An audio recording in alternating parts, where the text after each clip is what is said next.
السلام عليكم البنات. اليوم بغيت نعطيكم واحد لاستوس كيفاش تجمعوا بين لي بارفان وتعطى بحال فريمون دايره بارفان جديد بالنسبه للبنات اللي عندهم بودجي صغير، اللي عندهم شويه ديال لي بارفان بحال هادو اللي عندي انا، واللي شم فيك دائما شم فيك ريحه جديده ماشي نفس العطر كترشيه كل مره. شنو ممكن نديروا؟ جمعت لكم هاد لا ليست هادي اللي فيها اثين لي فريمون بارفان ديال لا كلاس دو كلاس. كاينه عندكم جيميني، اميره العرب خلاص راه معروفه، وكاين عندنا جيميني وكاين عندنا كذلك نيبراس. هاد لي بارفان هادو كلهم عندهم جو بونس مقاربين في لي ميم نوت. كاين موسك، كاين لي بودغي، كاين كانيل، كاين باتشولي، كاين لي فروي، فريمون متقاربين شويه في الريحه.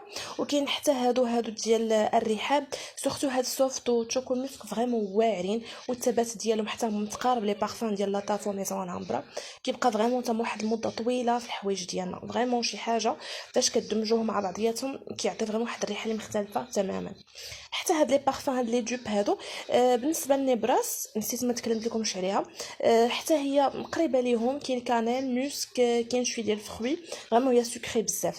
عرفتوا الا دمجتوا ليا نبراس مع جيميني فريمون كتعطى واحد الريحه اللي مختلفه تماما، سكري بزاف والثبات ديالها كيبقى.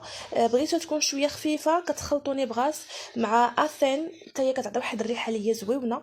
وتقدروا اللي ما عندهمش هاد لي بارفان هادو اللي ذكرت انايا، تقدروا تدمجوهم حتى مع هاد لي بارفان الصغار لي دوب اللي خديتهم من نسيت على بارفوم